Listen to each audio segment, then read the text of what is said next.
Welcome to the Slop Temple. We pray this video helps. You start by opening settings and tapping display and brightness, so you change the display behavior now. Once there, turn True Tone on. The phone measures ambient light and shifts white balance to match. Make sure auto brightness is enabled in accessibility or display to let the device respond continuously. You do this first because True Tone needs the sensor and automatic brightness baseline, otherwise colors will appear inconsistent. After enabling, glance at a white background to confirm the warmth and coolness, adjust smoothly. Once True Tone is active, compare results so you understand the visible change.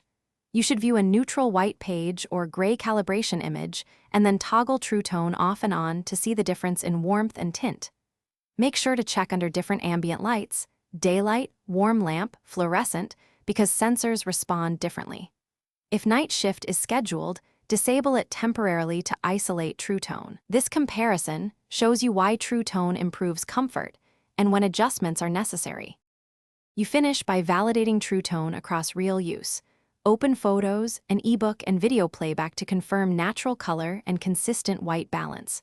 Once done, make sure to test in both indoor and outdoor lighting to confirm sensor responsiveness. If True Tone doesn't work, restart the iPhone, check for iOS updates, and if needed, reset all settings. That often fixes software conflicts. If problems persist, contact Apple support or visit a service provider because the ambient light sensor. Thanks for watching. Consider subscribing if we helped you.